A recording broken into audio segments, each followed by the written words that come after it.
girls, I'm going to be telling you about your assignment for Chapter 6. Chapter 6 we're doing a little bit differently, so we're not doing essential questions. Instead, we're going to be doing a blog on holiness. The purpose of this blog is to help you focus on how you can be holy in your own life when it gets difficult. And after doing scavenger hunt, you're going to find out that holiness isn't what most people think it is. It doesn't mean that you're perfect or always pious.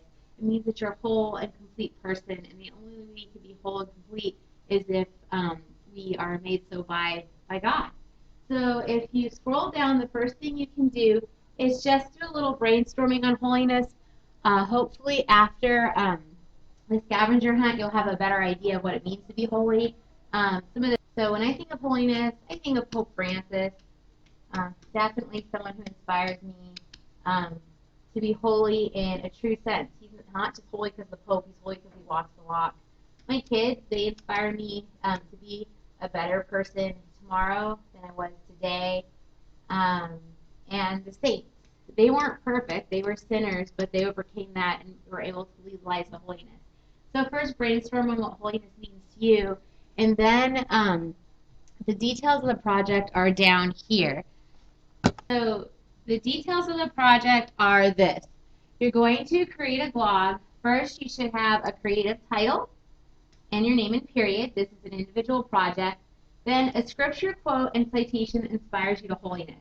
So the key thing is here is the scripture you should choose should be somehow obviously related to holiness. And so remember when you're giving the scripture citation, you put the book of the Bible, and then you put the chapter, and then a colon, and then the verse.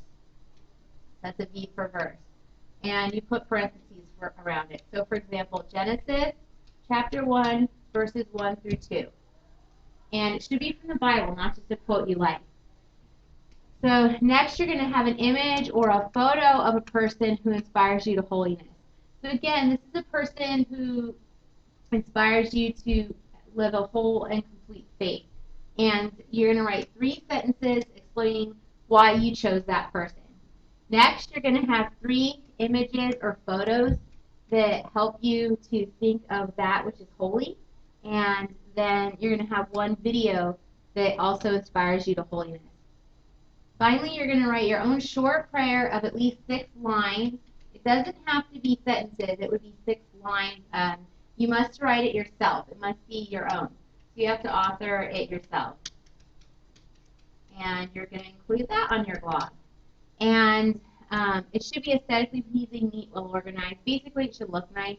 At the end of the day, the reason why you're making these blogs is to have something to remind you of what you've learned and to inspire a personal sense of holiness. Even if you're not religious, again, holiness doesn't mean being necessarily pious. It means being a person who has a sense of completeness. And you're going to share your link on the Moodle blog, and then please learn from each other. You might find something on someone else's blog that really inspires you. So please look at 3 on Moodle and comment.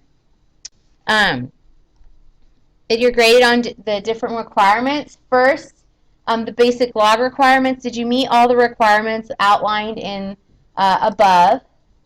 Then the quality of labels and captions. So did you write high quality labels and use captions to explain your blog? Next is the quality of the graphics.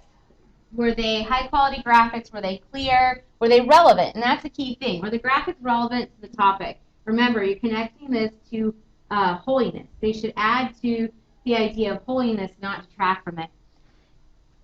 Next, your video or any links you might include, you're graded on that. They should, again, be relevant to the topic. The topic here is holiness. And then the blog aesthetics. Does the blog look nice? Right here, it should be neat, colorful, and attractive.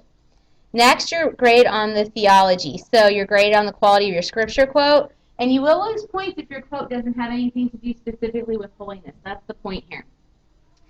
And then you're graded on the quality of your prayer. Is it at least 6 lines? Does it, inspire holiness? It's not just a vague prayer about loving God, but really connects to the definition that you're getting from your scavenger hunt. Then your caption this is the caption that goes to the person that inspires you. So did the caption clearly explain why they're a model for you? And then your 3 images here, you're not just being graded on the quality, but mostly on whether or not are related to the topic. Then finally, you're graded on your writing. Was your writing appropriate for the topic? Were you using it to inform? Were you clear in your information concepts? And did you provide, good quotations with your scripture quote, complete examples, and complete information? So that's the Glogster in a nutshell. If you have any questions, ask me next class. We're going to be going on a scavenger hunt all around the campus, learning more about what it means to be holy and finding examples of holiness on campus.